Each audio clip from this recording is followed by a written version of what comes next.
Okay, good afternoon, everybody. Welcome to our CEO in the Know webinar series. This is Anna Masker. I'm president of Profit Point Consulting. We do day-to-day accounting and financial management for small and mid-sized companies. And I wanted to talk today about avoiding cash flow surprises. So what we're going to do, just some logistics. I have everybody muted at this point.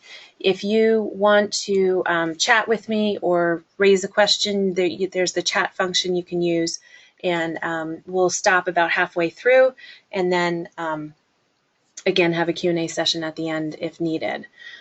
Okay, so we're going to just begin. I'll tell you a little bit about our firm. We have having a little technical difficulties here. Okay, so our mission for our firm is really to accelerate the growth of small and mid-sized companies through sound strategic advice and proactive financial management. What does that mean? Basically, it means going beyond the traditional role of finance as a scorekeeper to become our client's real, true, trusted advisor. We do that in a number of ways. We help co-develop the long-term vision of their clients' firms, and then ensure they have the people, processes, and finances to actually execute. We do everything, like I said, and we'll go through some of our services, but we can handle the daily financial transactions, we manage the cash flow, or we help lay out the 3 to 5 year strategic plan. Our focus is always on the bigger picture, emphasizing profitability, proactivity, and plain talk. Just to give you an idea of some of our services that we have, we do everything, like I said, from day-to-day accounting to financial management. So we start with our CFO and advisory services. That's where we're setting out the 3 to 5 year strategic plan for our clients. We help them with financing. We help them with mergers and acquisitions. The next level down is our controller services. This is where we're doing our cash forecasting, which we're going to talk a lot about today. Cost analysis, reduction, establishing key performance indicators. We also oversee clients' accounting departments, those that have existing staff. They may not need our bookkeeping services, but they're not really ready for a full-time controller. We can step into that role. And we also do monthly financial reviews, providing variance analysis, and meet with the owners of the firms monthly to make sure they understand their financials. We also do what's called accounting operations consulting. This is where we're helping clients streamline their accounting departments. Typically, our clients are rapidly growing. They may start with 5 people and a bookkeeper, and now there's 75 people, and they're still operating kind of as a 5-person firm. So we help bring their accounting systems up to speed, but also the sophistication of the accounting and the reporting, so that as the business grows, the metrics that we can produce for them become richer and more full of usable information. So we do that through accounting system implementations, establishing standard operating procedures, helping structure accounting departments when needed, also implementing financial policies and procedures. And then, of course, we have our advanced bookkeeping, which will do everything from your accounts payable and accounts receivable to more complex things like inventory builds, job costing, complex invoicing, and assisting in the monthly financial reporting. So our firm is really geared for businesses that are growing and that need more sophisticated financial support, but aren't really ready yet to hire a full-time person. So that's a little bit about our firm. And so we can get into what we're going to cover today. So we're going to just hit a couple high levels, and honestly, I think the hardest part for me was tailoring down all of the information around cash management, cash forecasting into a 1 hour long presentation. So knowing that we're only going to really hit high level points, and maybe I'll save some deeper dives for future webinars. But I would also suggest that you take a look at our blog. We are updating it weekly with new things, new ideas about how to manage cash, how to manage your accounting side. Also a lot of great information there. So if we don't cover it here, it may be covered under our blog. So we're going to cover today what you'll be experiencing, why you may be experiencing cash flow issues. how to spot problems before they begin, and that's critical. An introduction to cash flow forecasting at a very high level, and then proactive measures to avoid cash surprises. And most importantly, finding where we can find cash in the business. So if I had to summarize what our top 5 cash flow killers are, if there was a common theme across all of our clients that we have serviced over the years, there's 5, I guess, top ones. Of course, there's plenty more. Number 5 being unprepared for the slow season. And when I say unprepared for the slow season, there isn't enough cash set aside for when the business starts to slow down. And we have yet to walk into a business that doesn't have some sort of seasonality. And you can find that by looking back historically at sales, but I'm sure most businesses in their gut know when the business is slowing down. What we see is a lot of times they are less proactive and more reactive when these times come, where their expenses are staying the same, but their revenue has dropped off. So that's number 5. Number 4 is getting hit with surprise expenses, or even not saving for large expenses down the line, not having that visibility to what's coming down the pipe, and again, not preparing for it. So it kind of ties back to number 5 as well. And then number 3 is oftentimes we have the wrong people making the payables decisions in businesses.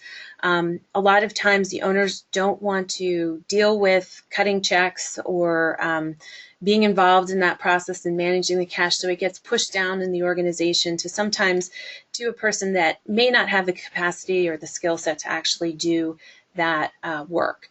So sometimes it's relegated to an office manager or a low-level bookkeeper, and they do the best that they can, but they really are not often equipped with the tools that we're going to talk about today to actually get cash managed and forecasted appropriately.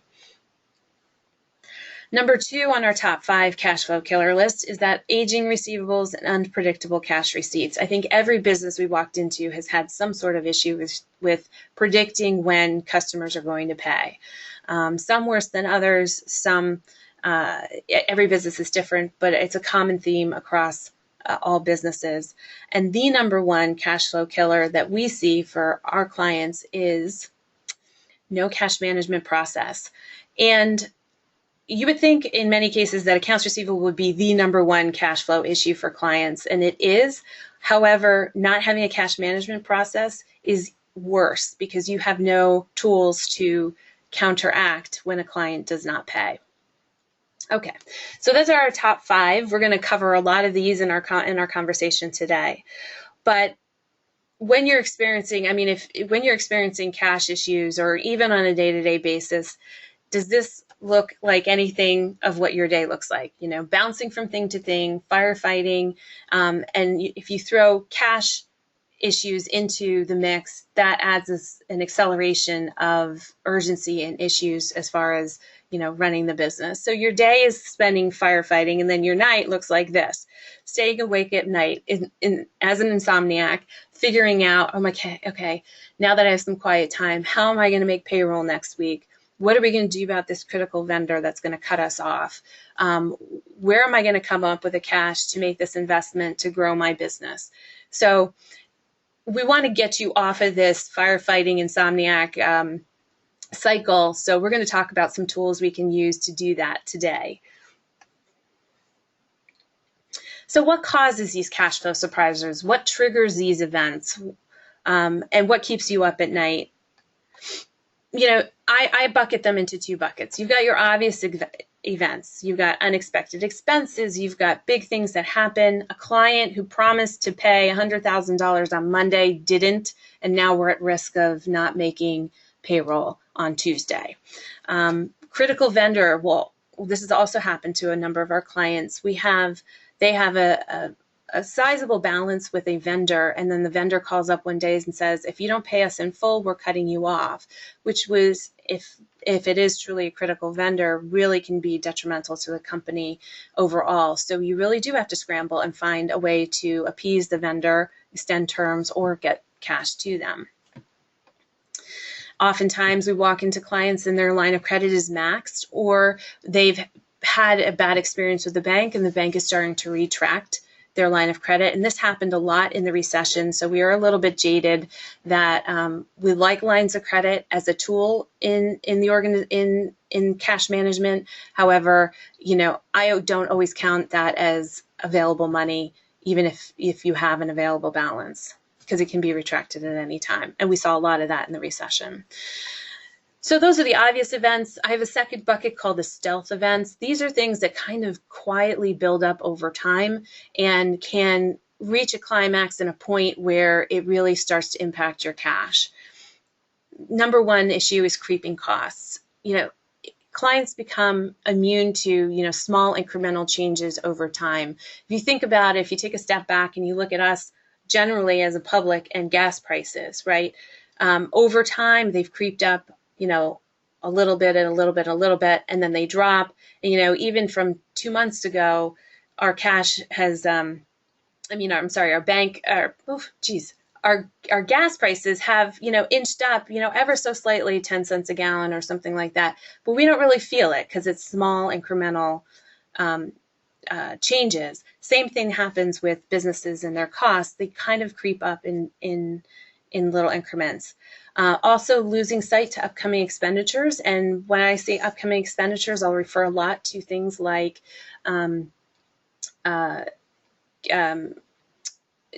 quarterly taxes or sales tax, or a down payment for a customer equipment, or large invoices that are, you have coming out the door.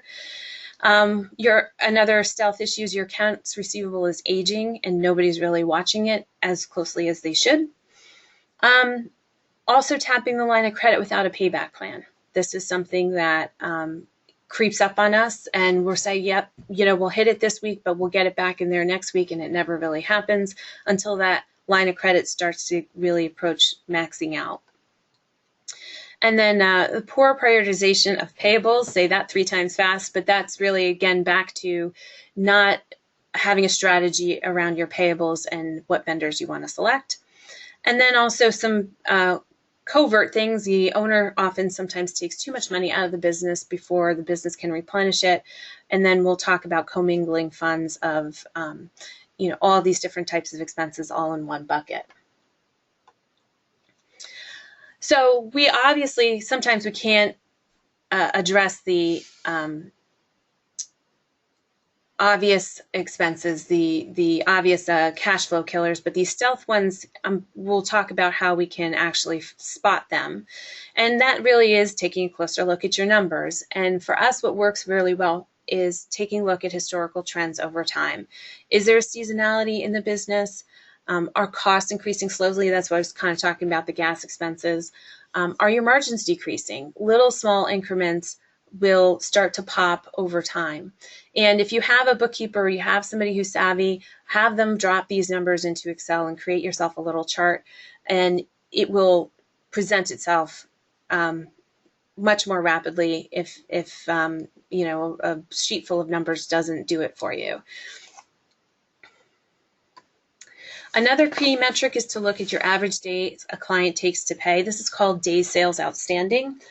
This is, you take your accounts receivable over your credit sales and you divide it by 365. So what this does is it tells you how long does it take a client to pay you from the time you issue the invoice to the time they actually pay.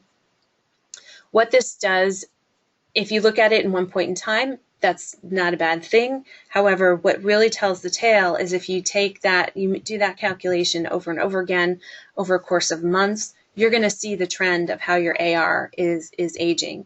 And typically when we see the days sales outstanding increasing, that's never a good sign. It means that receivables are starting to get out of control and they need to be addressed. So this is one of those sneaky stealth ways that, cash gets consumed in the business without you even really seeing it. And then what we also try to avoid is commingling funds. And I like to have separate accounts for customer deposits. I like to have separate accounts for reserves, special accounts for taxes, and we'll talk about that. When everything is lumped into an operating account, it's a little more difficult to manage. And we'll talk about the separation of accounts in a little bit. Okay. Oops, I'm sorry. And then the next thing is to review your cash flow report.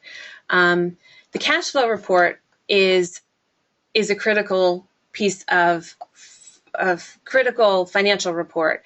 I had a client who said, he was a successful consultant who did contract work for construction companies. He says, look, I've got $1 million in sales.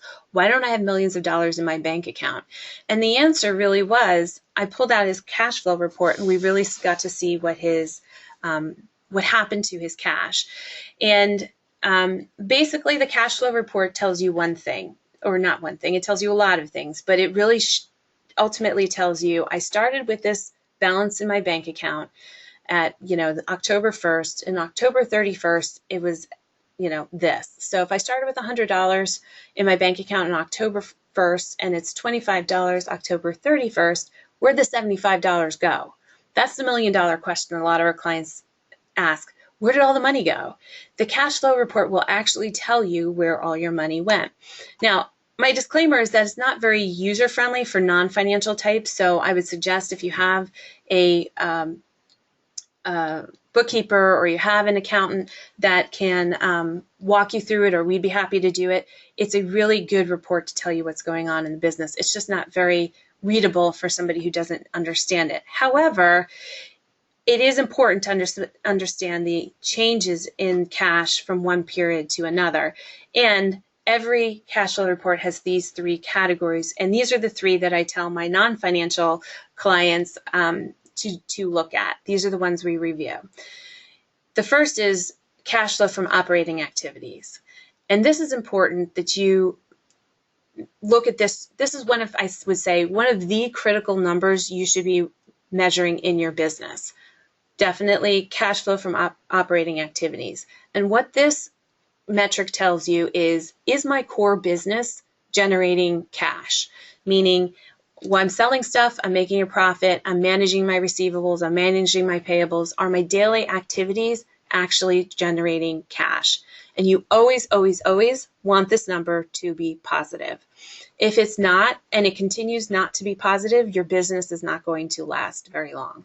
So cash flow from operating activities is probably the number one metric I look at. I take a look at a client's balance sheet and then go right to the cash flow report. The second is investing activities. Now, this is where if you took your money and you bought furniture, or you bought fixtures, you bought equipment, you bought a car, you bought something for your business, computer equipment, etc., servers, that would go in investing. These are investments you're making in the business, and so the cash gets categorized that way. Oftentimes, this number is going to be negative because you're putting cash into the business. And then financing activities is, where is that cash coming from? So whether you pay down a line of credit, you get a new line of credit, you put money in your pocket, you take money out of your pocket, these are where owner's draws comes in. All of this rolls into the financing activities.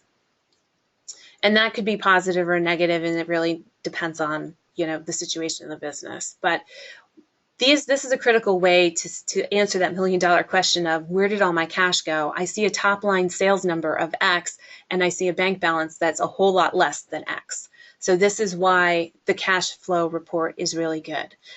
That's great, but it's a historical look at what happened. That's one piece of the equation of stopping these stealth, cash flow killers from happening. The second is being proactive, and that's where setting up a playbook or your cash forecast comes into play.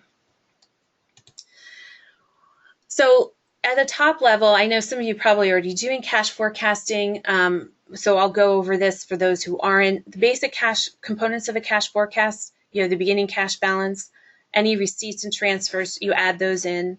You take out any loans or cash payments, then you take out your accounts payable, and you come up with an ending balance, cash balance. And we recommend you do this for the next 6 to 13 weeks. So I'm going to show you what a cash flow projection looks like. And this happens to come out of QuickBooks. So QuickBooks has a cash forecasting tool. It's called the Cash Flow Projector. That is a pretty nice tool to allow you to see 6 weeks out what your cash looks like. But the ultimate goal is having this cash flow projection, is laying all out your inflows and outflows of cash in one spreadsheet or one sheet that you can not only get everything in one page, but really start looking at what's my cash impact going to be, or what's my cash balance going to be next week, 2 weeks from now, 3 weeks from now, 6 weeks from now. What do I need to be aware of? And more importantly, how do we manage those numbers? This happens to be a pretty nice looking cash flow report. They happen to have a lot of cash.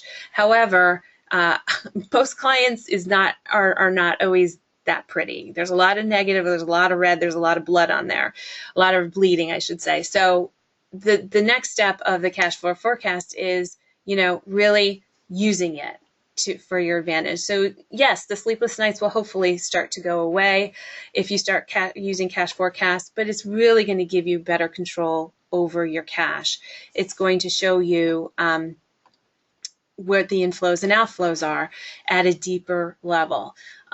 Especially when you put it all on one page, you really get to see not only the revenue and expense side, but all of the cash that's going out to service your debt, to pay down your loans, that's going to the owner's draw account that's being, put away for various things. So you really get a deep understanding of not only the profitability of the business, but also the cash flow, inflow and out. And a lot of times we live and die by that because, I don't know very many businesses that are just 100% flush with cash. An interesting development that I never really thought about with cash forecasting, but one of our clients that we implemented this for said to me, he said, after we implemented cash forecasting, I have so much more power with my vendors than I did, negotiating power with my vendors than I did before. Sometimes they'll squeeze me and try to push me to pay early, but because I have the cash flow report, I know when they're going to get paid and I meet my commitments, which meeting that commitment allows me to go back to them and try to extend my terms even further. So as long as you are able to manage your cash and have that visibility, it really gives you a lot of power with your vendors. Same thing on your customer side. If you may be in a position to offer terms for your clients, based on your cash forecast, that your competitors may not be. So you may have some ability to offer them discounted payment terms, early payment terms or not, if you have an understanding of what's going on from a cash flow perspective. And most importantly, it helps you to be proactive, not reactive, not be the firefighter, be the planner. So putting together a cash forecast is probably 3 webinars in itself if we deep dive into everything. So I'm just going to go at a very high level of what you need to do in order to put together your cash forecast. We recommend, there's 2 trains of thoughts. There are the short-term cash forecast, there's the 13-week cash forecast, and then there's, well, that's not 2 trains of thoughts. There's more than 2 trains of thoughts, but there are, you really want to look at your cash forecast in different increments. The 13-week cash forecast is a 3-month cash forecast by week. It allows you to spot any sort of decline in sales or large expenditures. It really gives you a good idea of what your quarter is going to look like. And that's important to know when you are back at, week 1 and really trying to scrape by and get payroll made or pull together funds to, pay a vendor or whatever. So it's important for you to manage the micro, but also the macro at the 3-month level. You can even take this out, and we actually do prefer that you look at it, take a full year and look at what your budget's going to be for the full year and reforecast that periodically and make sure that makes it back into your cash forecast so that you understand what's happening with your sales. So ultimately, you want to have enough time to do something about your cash forecast, about the things you're seeing play out in your cash forecast. In QuickBooks, like I said, they have a 6-week cash forecast. We like using that tool because everything is automated and gets pulled from QuickBooks. we then like using that combined with the 13-week view to kind of get the micro level and the macro level periodically. Sometimes when you have a 13-week view, when you look at the out weeks, like, week 10, 11, 12, 13, the numbers don't really make a whole lot of sense, and they're less reliable, but at least you can see, at least on the expenditure side, what's coming up. The most, I think, important part of putting together a cash forecast is having a weekly meeting to discuss cash and the planned course of action. I think in some cases for our clients, this has been game-changing for them. Not only does it create a regimen of making decisions together, we've not made it just an accounting exercise. The owners are now involved, and that's a really important component, because sometimes the owners have plans and visions for the business in mind that maybe not get relayed to the accounting department or the accounting person who's putting together the forecast. But jointly, you make better decisions about how to do what you're going to pay, when you're going to pay it, and what strategies you're going to use if you don't have the funds to pay now. So the actual process, again, is much more detailed than this, 1-hour webinar, but we can go into a whole webinar in each of these bullet points. But you want to use a tool like Excel or QuickBooks. Many other packages do have some sort of cash forecasting tool within it. The biggest component and the biggest variable of any cash forecast, as it is in any business itself, is forecasting cash receipts.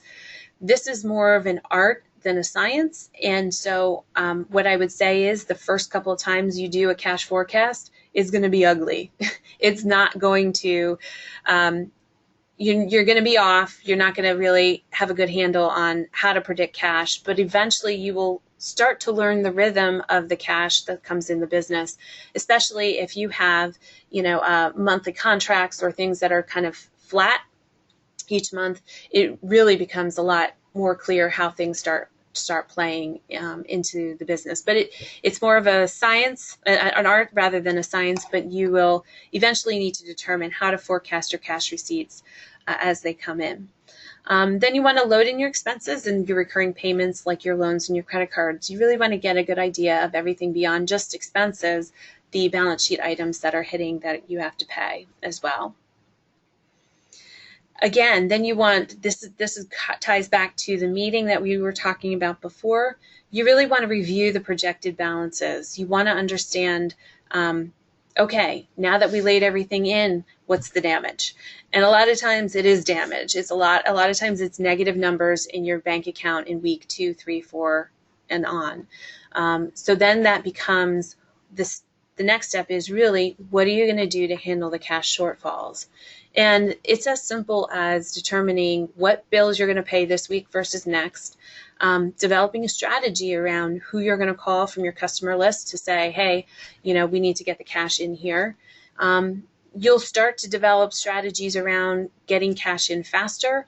And again, we can talk about that, or you can actually check out my blog. I've got a ton of stuff on there about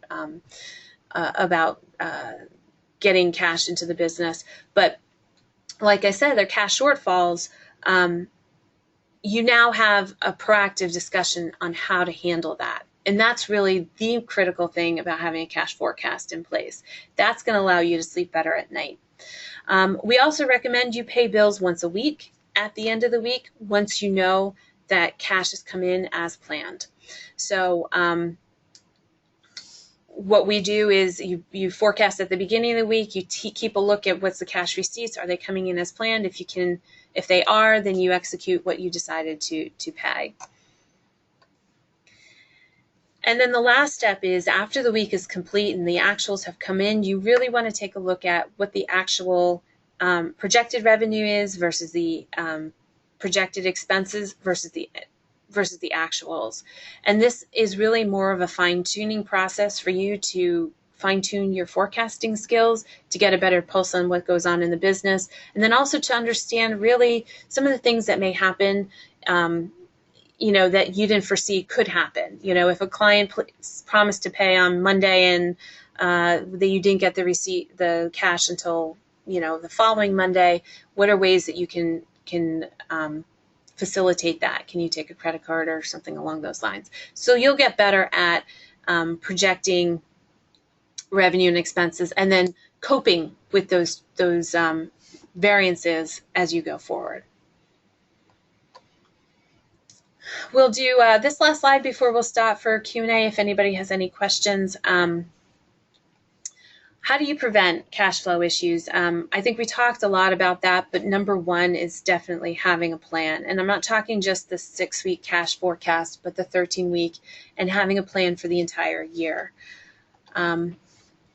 Another thing we strongly recommend our clients do is build a reserve of 30 days of cash on hand. And I say gradually, because when you start doing the math of what 30 days of cash on hand looks like, it's a big number. So how do you calculate 30 days of cash on hand? You take to simplify, you take your annual expenses, you divide it by 365 days. That gives you your cash burn rate per day.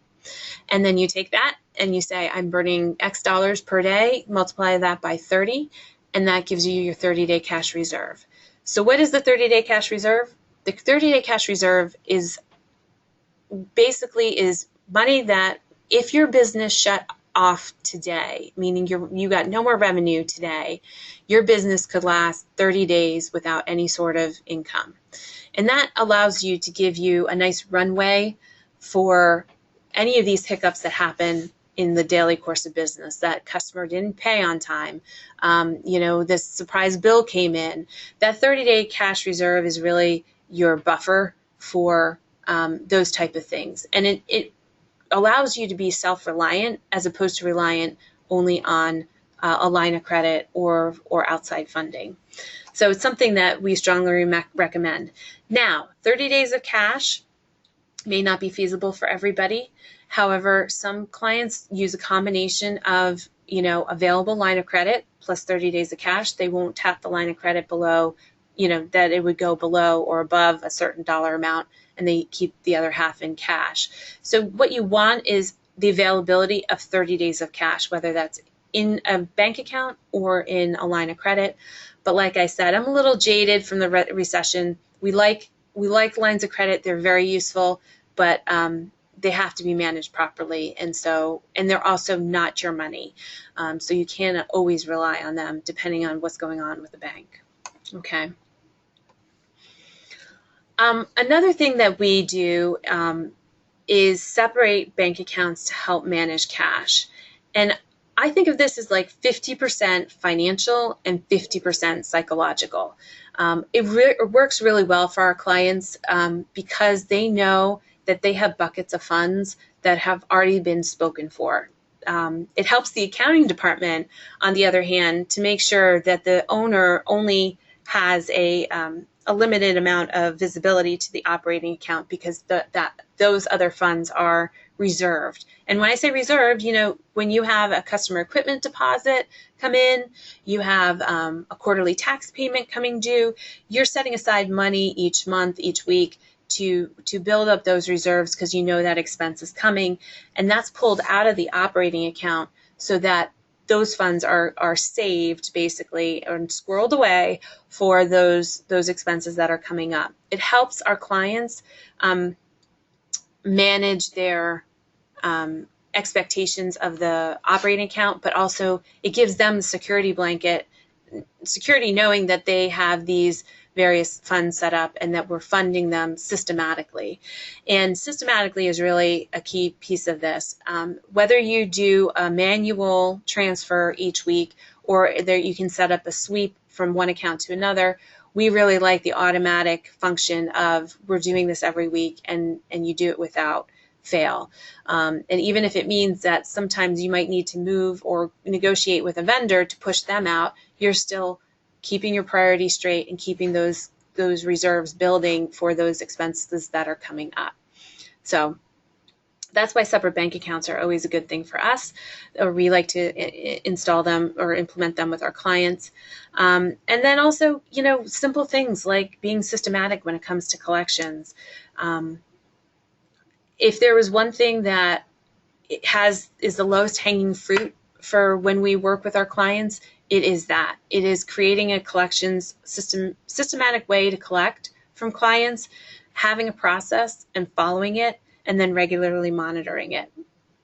So these are ways that you can prevent cash flow issues, and then also making sure your billing fundamentals are correct. We've worked with clients that invoices were being sent to the wrong person, and then we're starting to get aged out, or they didn't include the proper documentation behind them, and they were, going into a black hole. There's a lot of simple things that can be done on the invoicing side to make sure that your bill has smooth sailing through an accounts payable department. Another thing that we talked about before is prioritizing vendors, making sure your critical vendors are on your list, and knowing which ones you can stretch. You don't want to be paying your Verizon bill before you pay your critical vendor. So you want to make sure there's some strategy around which vendors you pay and when. And then you can also go to your vendors proactively and negotiate for terms. The other thing you can also do is to improve your vendor relationships is to talk to your vendors ahead of time when you know you're going to miss a payment. Keeping that communication opens that window for extra time, much more so than missing a payment and then apologizing later. That open communication is really critical. Does anybody have any questions so far? I'll unmute everybody.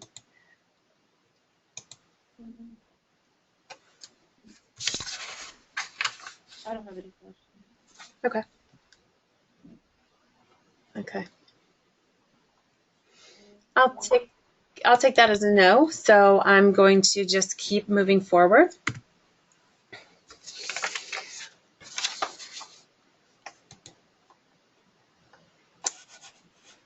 Okay.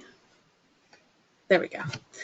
As I was pulling this presentation together, I kept thinking about this incident or story that I think of every time I think about cash and I think about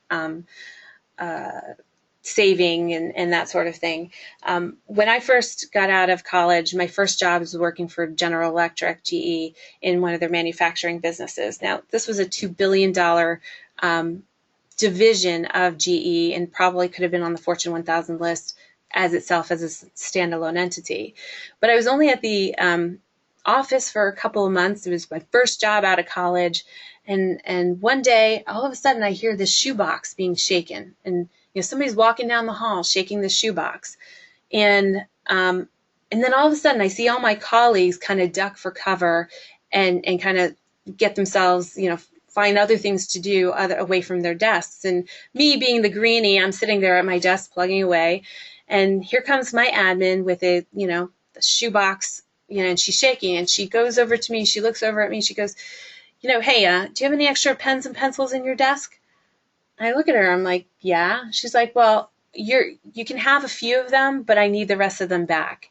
It's April and we've already exceeded our office supply budget. So I'm reclaiming office supplies from everybody. And this woman was like the Nazi of office supplies. Like you would go to her and you'd say, can I have a number 2 pencil, please? And she would say, why does a yellow, I go, do you have a mechanical pencil? And she goes, why does a yellow number 2 not work for you? And she would give you one. But what that story I keep falling back on, even though it's kind of funny, she had this shoebox full of office supplies. It struck me, though, that, and this directive came from above, believe it or not necessarily it was her own little initiative, but it struck me as a big company like this being concerned about such small stuff as office supplies and pens and pencils. And isn't it true for all of us that the small stuff really does add up? And even especially when it comes to cash and cash forecasting, you really need to understand that shoebox could help fund your next cash crisis. Are office supplies ever going to help us make payroll? No. But when you have a triage situation, you already know the strategies that you need to take, put put in place. You need to call in your receivables. You need to see if you can extend your payment terms with your vendors. You tap the line of credit. You may even need to reach into your own pocket to fund your operations. Whatever needs to happen has to happen. And those are your triage situations. But there's that longer term vision of what really, bring out your own shoebox and pay attention to the small stuff. And sometimes, you know what, the small stuff means going deep and not necessarily, our experience is about 40% of cash flow issues are caused by poor procedures, not by poor performance. We've all heard the stories of these amazing, tech companies that have, grown. They were very successful. They were very profitable, yet they filed for bankruptcy. So that tells me there was, no cash management process in place. They weren't reviewing expenditures. These are all things that you can do, or these are all broken processes that once fixed, start generating cash just by the factor you fix them. If you fix your collections procedures, we have seen clients collect $200,000, $300,000, $400,000 in a matter of weeks because they followed a procedure and they had somebody following up and monitoring and holding people accountable for collections. Are you extending terms to your clients with no consequences? We just had a meeting with a client who's sitting on a tremendous amount of AR aging, and he's struggling for cash. We turned to him and said, look, you're extending a loan to your clients that they are earning interest free, yet you have no consequences for them not paying you. So extending those terms to clients, establish some consequences. What is your policy and procedure around past due invoices? Also, poor purchasing habits. You get, I laugh, I call it the Costco syndrome. You buy the bigger size because it costs less overall. Same thing happens when you buy, materials in bulk, licenses in bulk, whatever. That is a major cash outflow, even though it is less expensive. The short-term impacts are you have less cash to deal with. And then also poor inventory management, buying too much, not having enough turning over. Again, each one of these we can go into a whole nother webinar for, but we're just going to hit the top line for them. And then, of course, poor cash management, meaning are you not saving for these various things over time? So I always call it you squirreling away the funds, right? Now's the time where all the squirrels are putting their nuts away for the winter. You really have the opportunity to do the same thing for your business. You review your shoebox stuff for cost cutting. These are little things that without spending a whole lot of time on, you can figure out if there's cash being squirreled away that you can kind of retrieve. Subscriptions to software, professional associations, any of those auto renew things, you can find a couple $100 at least a month just through going through those things. Insurance, rents, CAMs. Then once you find those things, squirrel it away. Take those cost savings, start putting them aside in the cash reserve account. Those are definitely proactive measures that you can take to do to start setting yourself up. So we're just going to skip through these. So just to recap, what we talked about today is watching out for those stealth cash flow killers, the creeping costs, the procedures that are broken. Those are all things that cause issues over time. Utilize your cash flow statement. It's an extremely useful report to tell you what happened in the past. It's a real eye-opener for clients when they start seeing and understanding their cash flow report. And then again, create your playbook. Use a cash forecast to help manage your cash in the future. And then shake your shoebox. Go deep into your processes to see if they're hindering cash flow. Okay, that's all I have for today. I want to open it up to Q&A if anybody has any questions. I do want to say as a thank you for joining our session today, that we would like to offer you a free 1-hour consultation for anybody who's attending today's event. And it could cover anything from cash issues to any sort of financial issues or anything that we talked about of the services that we cover. We appreciate you taking the time to listen to us today. And if you have any suggestions about what other topics you would like to see, we'd be happy to put something together and roll these out in the future. So my contact information is on the screen. If you have any questions that you want to follow up with me after, or questions about our presentation, let me know. But I'll open up for Q&A if anybody has any questions. Otherwise, if not, I will say thank you for joining us and have a great day.